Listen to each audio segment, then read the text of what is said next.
Hello. Hey Tim, Hey. how you doing? You right? All right. Yeah. How are you? Wow, that's a lot of books. Yeah. An accumulation of decades. Yeah. Wow, that's Little, impressive. Am I going to see your dog? Is your dog going to join the conversation? She was right here a second ago and she scuttled downstairs, but I'll try and get her back in a bit. I Yeah. see more photographs of your dog than you, which Yeah, is I tend she's just generally more photogenic than me, so she goes on. That is the reason. Yeah. Well, thanks for joining. Thanks for coming Was. on board. Really That appreciate was. it because I know it sounds to me like you've got back-to-back stuff going on. It's all good. Yeah, it's one of those days where I'm slotting in a few things. I'm going to the theatre tonight as well, but it's all good. Wow, very cultured. Yeah, I actually literally can't even remember what I'm seeing. My friend booked it. It's something at the Kiln in Kilburn. No Okay. idea what it is. So, yeah, Well, come on, it's theater. It's not the movies, it's so it's theatre. Yeah, yeah, take it, leave it, whatever. yeah. So I'm just gonna kind of chuck myself right into it, right? There's no doubt going to be some questions in here that you've answered 1,000 times, so it's going to feel like you're a Hollywood actor or director, having to brave, so many interviews. But maybe there might be some interesting things because some of them, I mean, they're very, most of them are about the book and the process of writing the book. But then there's some things at the end which are more geared around things that we do at Beneficial Shock and some of the questions that I ask hmm anyone that we interview. hmm Um, Yeah. so this is it. Just to let you know, I hope this mic's. Hope this Yeah, sounds okay. yeah. And my broadband can occasionally be a bit wobbly, so if it does anything wrong, can you just tell me and I'll try and reset. But it's I just can't solve it. I'm too far away from the router in this room, basically. But Okay. Well, we'll see but how hopefully it it'll be all right. goes. We'll see how it Yeah. goes. Um, so yeah, first question. Where did the idea for this book come from, and why did you think you were the right person to author it? Well, I have always really enjoyed flops as a subject journalistically. I think they make a really good story for an article, a feature. Mm. And I've done a few in my time at the Telegraph. And I did several slightly longer ones during the pandemic because there were no new films out. So they had to fill the pages somehow. And they were like, right, let's write about old films. So they got us to write about, classic movies, Casablanca, Wizard of Oz, and so forth. But then in the mix, they were like, why don't we do one or two big flops as well? And one that I landed on was Land of the Pharaohs, the Howard Hawks movie, Mhm. which is a chapter in the book. Mm. And I kind of dug into the research for it and I just really enjoyed the whole process of writing the piece. It kind of took the best part of a week. It was a very long feature. In fact, it was way too long. It was Mm. too long for the Telegraph. I like sent them this absolute monster article and they were like, this is insane. Yeah. But I really enjoyed it and it kind of just triggered something. I realized this is sort of a particularly satisfying exercise just to take as a one-off.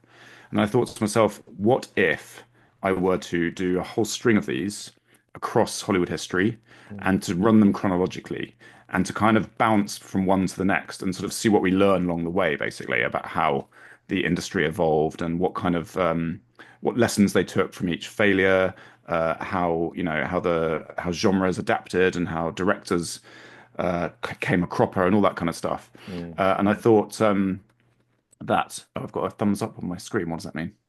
I don't know. Are That's people bizarre. joining Never from mind. somewhere? No, no, I don't think so. I don't know what that was.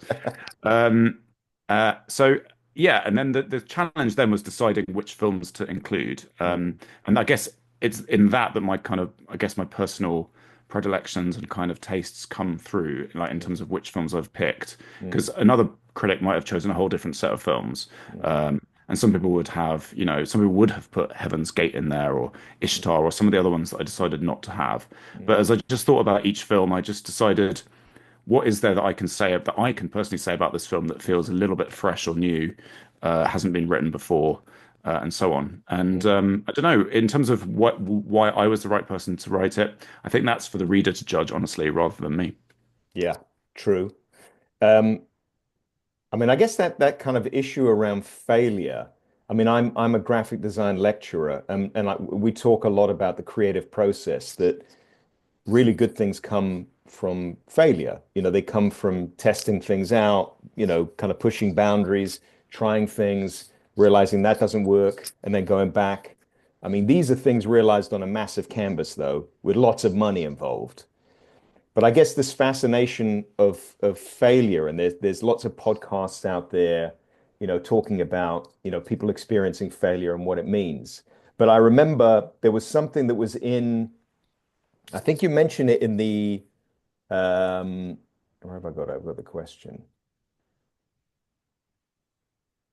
Yeah, you mentioned in the preface that failure fascinates and that the only genuinely interesting financial successes are the ones that no one saw coming, which brought to mind William Goldman's quote that nobody knows anything, as in no one in Hollywood knows, for certain what's going to work, which I think is still a truism, right? That's So right. Yeah. now that you've written this book, do you think you could write a manual, sort of like KLF's 1988, how to have a number one is is easy? I mean, I reckon there'd Yeah. be a good buck in that racket for a second book, or it's Yeah. obviously more complicated, but Yeah, and the other thing is I'm actually very bad at prognosticating what is going to be a flop. yeah, If you just look at the year just gone, yeah. I think I could have probably told you that Megalopolis would flop. I think that one seemed like pretty much written in the stars. Mm, It was guaranteed. I think everyone expected it. Even mm, Francis Ford Coppola wasn't expecting to earn that money back. yeah, But some of the other ones really did surprise me. I didn't expect Joker 2 to do that badly. mm, Maybe until I saw it, and then I thought, uh-oh, they might be in some trouble. mm, So I don't know if my abilities stretch to, to kind of giving people forewarnings of what they might do wrong. But yeah, maybe yeah. the individual films in this book are instructive in different ways, and they do all prove in their own way that nobody knows anything in Hollywood because otherwise, why would they have been made?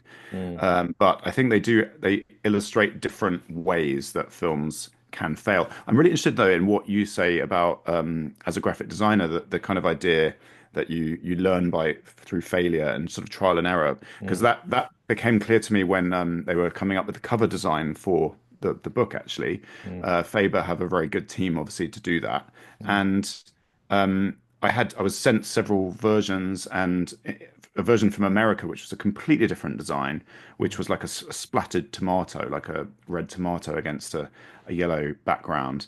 mm, And the American publishers were kind of fine with it until they saw the Faber one. They suddenly decided to switch to that one. They kind of liked that one. But mm, then the guy who did the Faber design, Robbie Porter, then showed his working on Instagram when mm. he posted it. He showed the kind of rejected drafts of it, and they were wildly different, Yeah. completely different ideas. There was one with like a popcorn box Mm, falling apart or something, and I was mm, like really fascinated to see the process there because he'd obviously gone through the process of like trying different things. That one doesn't quite connect with the subject, or that mm, one seems too sort of chirpy or whatever, or it seems to be pitched to the wrong audience. And mm, each one of them got canned until he chose the one that that worked the best. But mm, obviously, when you're working in Hollywood with these huge budgets and the time pressures that these films are up against, mm, often they're being hurried into production because they have like a very fixed release slot. mm, The ability to attempt that kind of trial and error just isn't there. I think mm, maybe it's there a little bit in the realm of animation. mm, There are examples of animated films where they kind of get pretty much scrapped quite late into production and remade mm, because they realize that they've made some key errors. Like The Emperor's New Groove, the Disney film, mm, they pretty much rewrote the whole film and started from scratch mm, and made a much better film as a result, I think. mm. But doing that on a $120 million budget with big stars who you've only got for 3 months Yeah. and you can't do endless reshoots and so forth Yeah. is much more taxing. And so in the end, a lot of these films end up trying to put sticking plasters over all the problems, right? With Yeah. little reshoots here and there, and they can't solve the fundamental issues. Yeah, I guess those recuts, re-editing, and I guess that whole thing of like tester user groups, like when they test a film, and I was watching what I watched last night, Local Hero, Hmm. and this idea that the ending was meant to be one particular ending. It was that because I don't know if you remember the film, but that last shot, Yeah, which was of the bay again, and then the phone ringing. That yeah, wasn't that wasn't meant to be there because, but then the studio came and said, right, we want another ending. We want something that's uplifting. And I know we're just talking about the ending, but it's this whole idea that there's perceptions when something goes out there, that there's little tweaks and things that can be done. But I think you're right. It's not the case that you can kind of reshuffle and rejig. But it was interesting because a couple of chapters you talk about marketing and how marketing is so important. And it's not necessarily that it will make or break, but it can help. and when you're talking about posters or you're talking about, all the marketing campaigns. Um, and that also brought to mind because I did some work with All City Media, and there's some friends of mine that work down in London. They do lots of marketing stuff for movies. And what was interesting to speak to them about was the idea that with Netflix and streaming services now and movies being released that way, um, what used to be the case where they would have like one or two assets and posters and things that they would use. Now, because there's such a filtered process that they can release these films to loads of different audiences and put them in loads of different categories and stuff, it was really interesting to hear from them as designers that whereas 95% of their versions, their mock-ups, their different approaches that they have would get scrapped, so many of them get used now because they're almost targeting, they're kind of micro targeting audiences, which I thought Mhm. was a really interesting thing in terms of the marketing side of movies. Not necessarily, I don't think you can polish a turd, as they say. If it's a bad movie, it's going to be a bad movie, and people are going to find out pretty quickly. But I, Yeah. but I just find, yeah, there's that fascination around the idea of small failures and then large failures. And like you said, there isn't the room. When you're working on it, you've got very tight schedules. But there's quite a few examples in the book of films that I guess were trying to do that. Like even with Cats, re-editing it while it's Hmm. even in the cinema and thinking, right, what we're going to do. But intrinsically, in terms of what they've done, there's no way that you can reshuffle that and rejig it to be a totally different film. It just wouldn't happen. Yeah, that's it. And I'm always really impressed, in fact, kind of awestruck when a filmmaker manages to pull off like a salvage job on something that could have gone completely haywire. Like look at Mulholland Drive, that was Yeah. supposed to be an ABC miniseries, and Lynch was only allowed to shoot the pilot and a little bit of other material, and he managed to convert just this abortive pilot into the film of the decade. Yeah. Yeah. Or look Yeah. at the ending of the, speaking of endings, the ending of the conversation and what Mm, Walter Murch mm, specifically pulled off in actually solving the whole plot problem of the film, just with one really ingenious reread of a one line of dialogue that just mm. changes the whole film. Yeah. I think that those kind of examples of ingenuity are really impressive, and they prove that a film isn't necessarily complete in its vision Mm, uh, on the script level. mm. Great films can only really be completed in the edit, I think. Yeah. That's true of any film. Yeah. But in terms of marketing, yeah, I think it's to do with not only the ingenuity of the marketing, which these days, as you say, because on streaming, it's all about the afterlife, right? It's all about continuing to make the film interesting to people and Mm, not really worrying about particularly the immediate impact that it might have. So there's more time to like refine it and mm, to be clever about it and to kind of mm, get it out to more people. mm, Whereas on these in these most of these cases, this was a different business model where the film costs so much money that the model is you thrust it out there, you mm, fill every screen in the world with it basically, mm. and try and make as much money as possible in the first 2 or 3 weeks. Yeah. And if you screw up the marketing for that one explosive rollout, then you're basically fucked. I mean, Yeah. it's Yeah. really difficult to recoup after that. I mean, there are examples, of course, of films that were disappointments at the box office that then gained a cult afterlife, like Blade Runner or even Mm, Wizard of Oz, actually,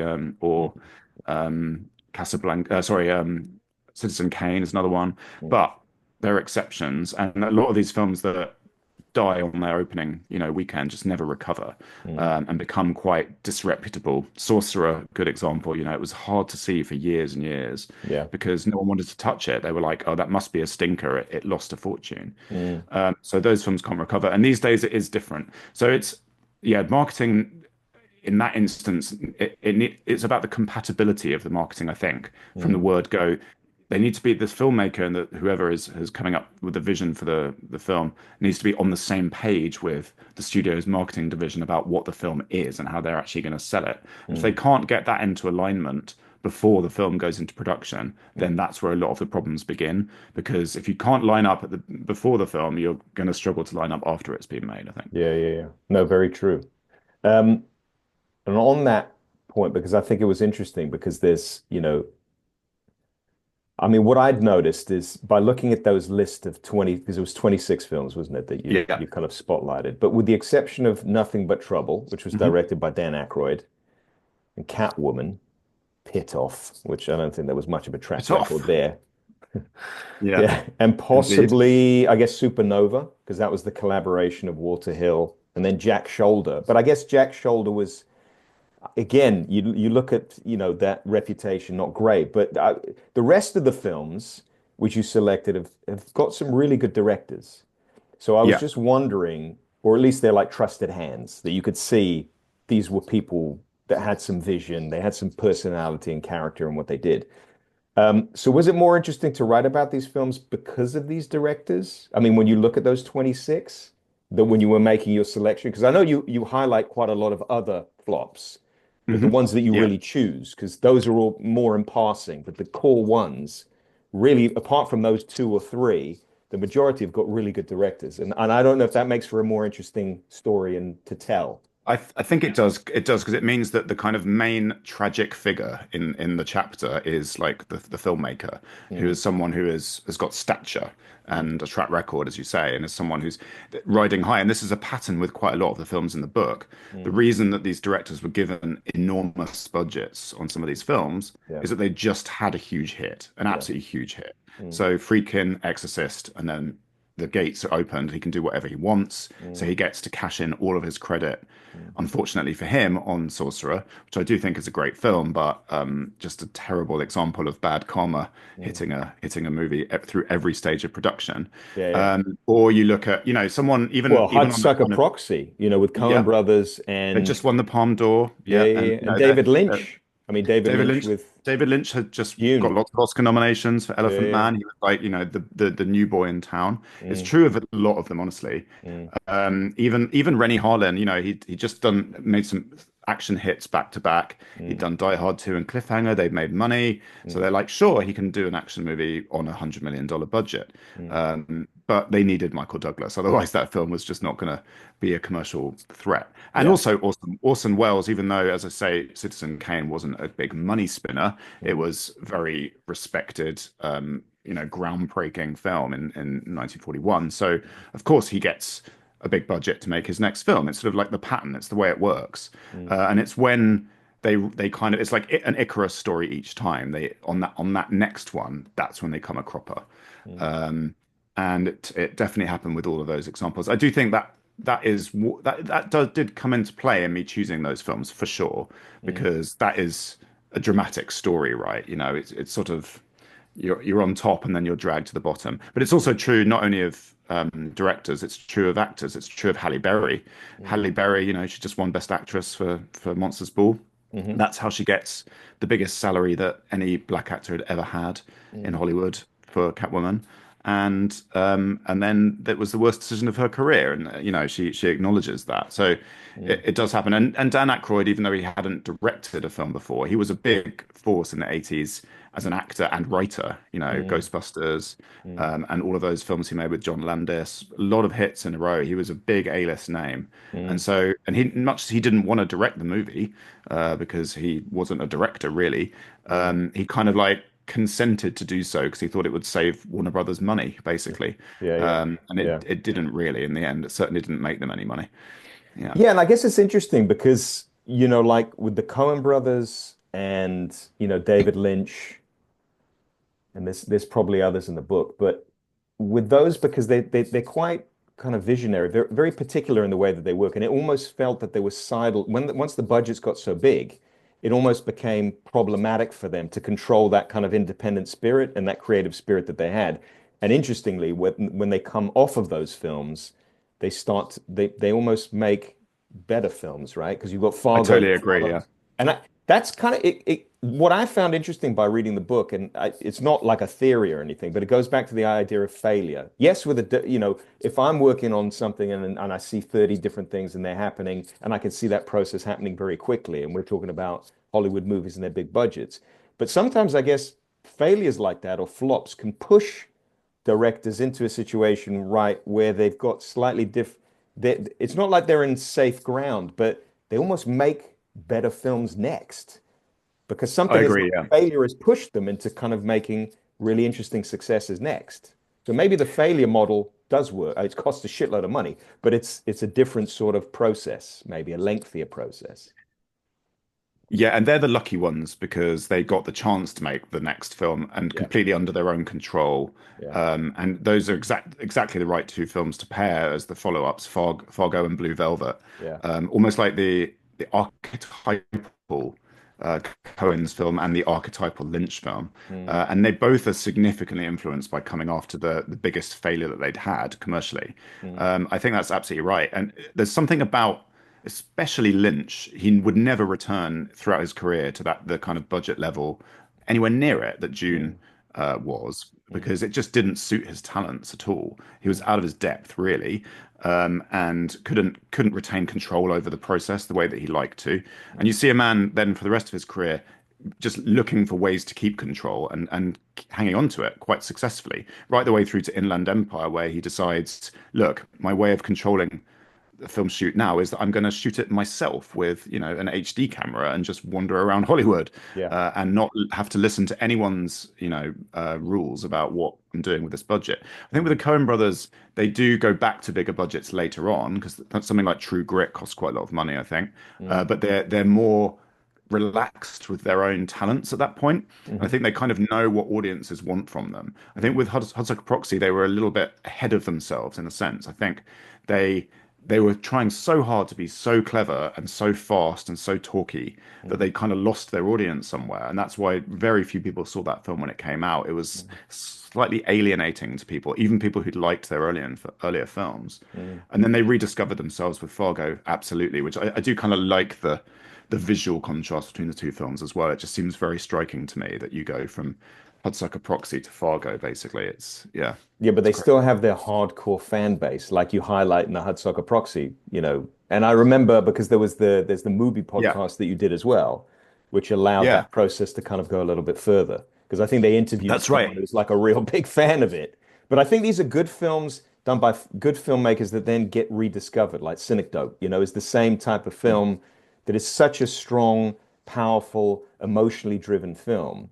And I guess it says a lot about the directors themselves, whereas some of the other ones are pitching at the, kind of high concept. And I don't know if the depth of those types of films, like a Rollerball 2000, whatever, when it came out, is going to really have that same connection. No, I mean that's one of those tragic examples because it was just the undoing of John McTiernan, really. Mm, And I just thought the story of a film that literally caused its director to go to jail for 10 months was mm. just like, it couldn't be resisted, quite Yeah, honestly. yeah. Especially a director who'd made so much good work in his time, Mm, and to watch him crumble, and as you watch the film, you just sense him losing his grasp of how to make the most basic elements of a film work. mm, It's quite a shocking story, mm, and it does exemplify how much control a studio can have over a filmmaker at that point in his career. Even someone with a track record like him can come a cropper because MGM just didn't know what they were doing with that mm, project, mm, and stuck him on it, and it all went horribly wrong.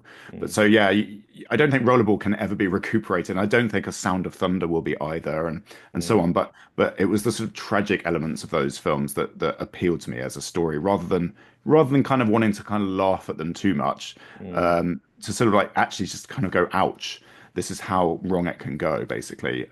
But And that's yeah, because yeah, that in a way is kind of like this follow-up because I was thinking about the tone of the book and kind of in my mind at least it's kind of insightful and considerate rather than this critical approach and out for a cheap laugh, at the film or the director's expense.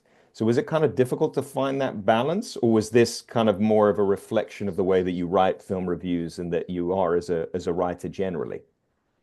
it's kind of you to say that, yeah, because I think I'm aware that the book could have tipped into a kind of snarky zone. Mm, And I tried as much as I could to keep it back from that. I think I definitely slip into it a few times because when you're writing about the adventures of Pluto Nash or Cats, particularly, mm, it's just quite hard not to have a bit of fun with it at its mm, expense, to bring out a bit of a sense of humor. mm, But I think Considerate was what I wanted it to be. I reckon if I'd written this book 20 years ago, I would have been way more snarky. mm, Because even if I reread my own reviews from back then, they're much more kind of cheap shots and kind of like, yeah, just going at the film. much more snarky than now. I think now I'm probably a little bit more mature and sort of a nicer person or whatever, and and also have probably a better knowledge of the industry to kind of like see that it's not really any one person's fault usually when a film goes wrong, and there's so many things going wrong at once that you can feel sorry for most of the people involved, even when they produce something that's kind of horrendous. Mm, So yeah, I'm pleased you say that. I wanted to toe a certain line with it, and I wanted to learn from these films rather than just to kind of revel in their failure, I suppose. But I knew that some readers will go in kind of wanting the juice, if you like, and just kind of wanting to slightly hear about all the crazy stupidity going on the set of Speed 2. So I wanted to supply as much of that as I could, just mm, anecdotally, right? To actually dig up the stories and kind of like provide them mm, without needing to lean in too much on my own sort of voice to kind of to supply a laugh track over the top, if you like. mm. Well, I'm sorry if I don't know this, but was this your first book? Your first published It book? was, yeah. It was my first book that I've written myself completely. I did edit a book about 15 years ago, which was Mm, called The DVD Stack, which was just a film guide. It was a kind of a guide to the best DVDs of great films around the world. mm, And I co-edited that with a friend called Nick Bradshaw. And okay. we commissioned about 20 or 25 film critics that we admired to choose films or DVDs that they wanted to write about. Mm, And they Canongate produced that. But yeah, that was a while ago. This is the first idea I've really had since then that I thought had any mileage, and mm, luckily Faber were very quick to say yes to it. So I had a great experience working with them. I'm very lucky. They're an amazing mm, publisher, especially of film books. They've got such a good catalogue of library of film books. mm. So it's been pretty cool to work with them. Were there particular challenges that you faced in writing this book, different to an editing? Because I've edited books before, not authored, but edited. So I know the difference. And then you edit a magazine and you're Mhm. working with loads of different content. But was there particular challenges that you faced in writing this book? Writing or editing? I mean, I guess the writing, writing this book, because yeah, you're the author for the entire thing. You've got an yeah. idea, you've got a concept, but through the process of doing it, even if it's publishing or it's like choosing a cover or it's doing things that maybe were new to you, new to the experience for you, Yeah, was there anything I particularly think challenging? yeah, I think the tricky parts with this book were choosing the films, Mm, because there's so many flops in Hollywood history. I had to whittle them down. I had to like come up with rules about what was allowed in. So I mm, had my rule about like it had to have lost a big chunk of its production budget. I kind of imposed that. I decided it had to be Hollywood, because to go worldwide would just be too vast, and the financial data is just not available for an awful lot of global cinema. So whittling that down took quite a long time. It took months, figuring out what each film was going to what each chapter was going to say really, and like what the story was going to be, whether it was worth having, and whether it kind of linked well with everything else. That was difficult. The writing was like a total joy. I really enjoyed it. I just did chapter by chapter. I literally started at the beginning and worked my way forward. So mm, I started with Intolerance, went to the BFI library and got all the books on Griffith and did that, and then moved on straight away to Queen Kelly, did the same. mm, As I entered the kind of more recent era, and there's way more, as you can see from the 90s and noughties, it mm, becomes much easier to research each film online. yeah. So there's so much magazine coverage and newspaper paper coverage. So I didn't need to do the research in libraries. I just kind of like looked around on the internet, but I went into some deep, weird corners of the internet to find some of this information because some of Mm, these films are just kind of like lost to the culture, mm, especially Sound of Thunder, mm, and also Pluto Nash and Rollerball. These films have just disappeared, mm, and you won't find much written about them now. So I had to like really I dug into like old websites that don't even exist mm, anymore, and found like on internet archive searches. I was like digging around. So that was kind of fun, but then that caused me some problems later. The only other tricky part was doing the legal edit for the film, mm, especially for the US edition. mm, Faber don't demand quite so much of this, but in the US, you have to source every quote and everything so precisely mm, to like date, publication. You have to get permission from the writer, all of these things. So every tiny little nugget that I put in there, even in a footnote from some weird old film website. I then had to go and source it. And some Oh, of these places don't even exist. Some of the writers were actually dead. I no, was no. like tracking down family members for journalists who used to write for like Yugo.com in 2002. That was crazy. That Mm, was a couple of weeks of like quite intense, slightly crazy making mm. um, hack work to get through that. So yeah, I slightly made a rod for my own back by putting all of that stuff in. But anyway, got there in the end. So most of it was able to be included. So when you're saying Yeah, trying to get these really kind of lost websites and people that might be dead who wrote something about these films way back, you had yeah. to go through that entire process. Yeah. Wow. Yeah, did it, and we managed to get everything in and Wow. sign off on all the quotes finally. It just took a lot of back and forth with that. I wasn't expecting that to be Wow. quite so intense, but yeah, such is life with American legal wings of publishers, basically. Yeah, yeah, Yeah. yeah. Well, it's been worth it. So that yeah, because it's a great book. Tim, that's the end of those questions. So I just wanted to do some kind of like quick fire ones. Hmm. Um, which is more to do with like the stuff that I was saying before about, beneficial By all shock. means, yeah. So what film do you recommend to others most often and why? That's a very good question. It probably wouldn't be my own favorite film, which is The Thin Red Line, because Malick, I guess brilliant. because it, I mean, I think it's an incredible film, but I find it very difficult to articulate quickly Mm, why I love that film so much, or unpretentiously. It just means an awful lot to me, mm. and also it is a 3 hour long poetic war film with Not for everyone. with a very loose narrative. It's definitely not for everyone. Yeah. I mean, I what do I kind of I think Parasite would be a good example of a film that I would recommend to almost anyone Mm, who's interested in sort of almost any kind of film. mm, I think Parasite is a very clever fusion of genres. Like even my mum would enjoy Parasite, and my mum does not like anything nudging towards kind of weird, wacky horror mm, or Korean films in general, or uh, almost, yeah, I think she'd still get a kick out of Parasite. I think Parasite is amazing in its ability to kind of bring in pretty much anyone into its orbit, mm, and also mm, to have loads of things to say, mm. and to be just a kind of immaculately crafted object.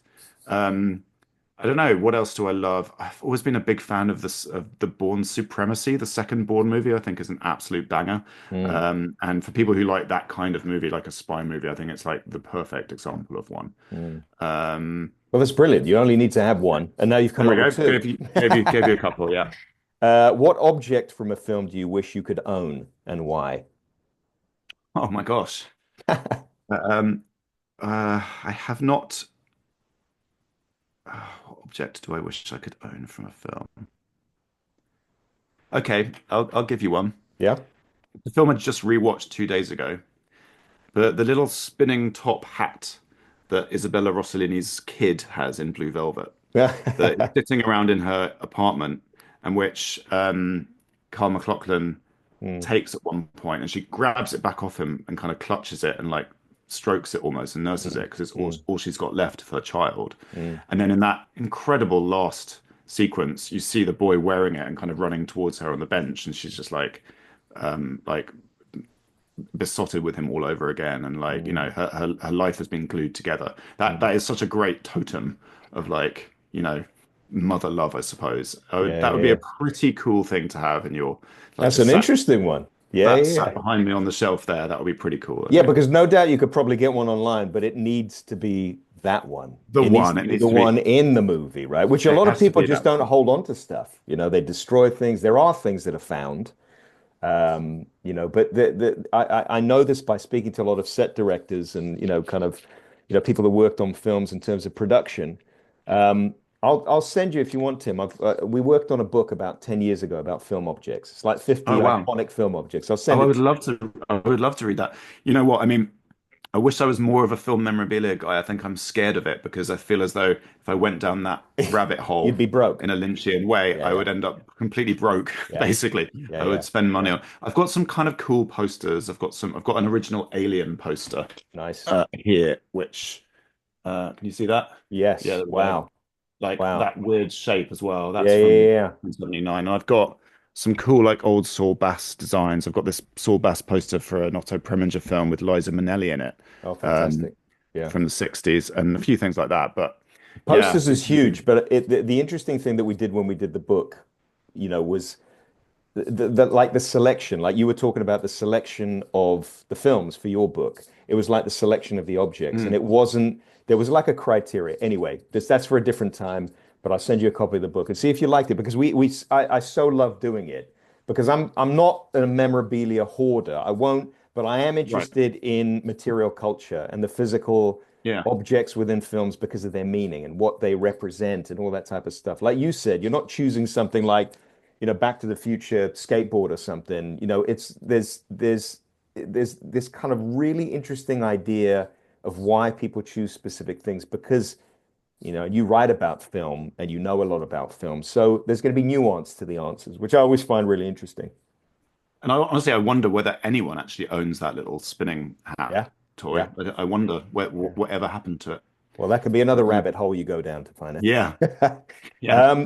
So just um, well, this question, yeah. Roger Ebert described film as an empathy machine, suggesting it's a way for us to connect fully with lives and experiences of others that we will never ourselves live. With this in mind, what film have you watched that has had the greatest impact on you emotionally? And tell us why, if you can. Would that be The Thin Red Line? Or was it Synecdoche? It Because you could well mentioned be. that. That was quite deep, the way you Well, wrote about Synecdoche, that. yeah, Synecdoche is a Synecdoche. big one. I was in floods when I came out of that film. Mm. And I immediately called my mum, which is a very Yeah. rare thing for me to do coming out of a film, but partly because that film does end with an incredibly powerful mother-son scene Mm, under the tree. mm, Um, yeah, that would be a good example, I think, Synecdoche, honestly. mm, It's it is, yeah. It you empathize so much with a character who is so broken mm, and depressed mm. and can't see a way out. And yet there's something cathartic about it. You come out and you feel restored. There's something very, very uncanny about that film. Mm. It's very rare to see something like that. There was a little bit of it, I thought, on a way smaller scale. There was a little bit of it in A Real Pain, the Yeah, Jesse Eisenberg movie. I which really I thought haven't that seen Kieran yet. Culkin I haven't it's seen it's that. it's Yeah, excellent, and I yeah. wouldn't put it anywhere near that level, but Mm, it has a little bit of that in Kieran Culkin's performance, I think. mm, The kind of sort of arc of his character and the empathy towards him, mm. and what you learn about him, I suppose, along the way.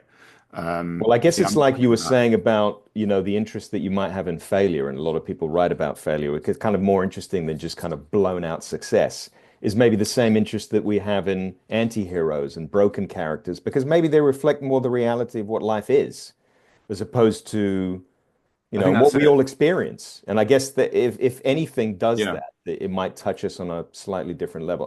I'm conscious, Tim, that we've only got like a minute and a half. So Ah, and I okay. wanted to keep to a good time because I appreciated you had other things to do, and I didn't want to Well, take too it's been a really good conversation. Thank you so much. It's been one of my faves.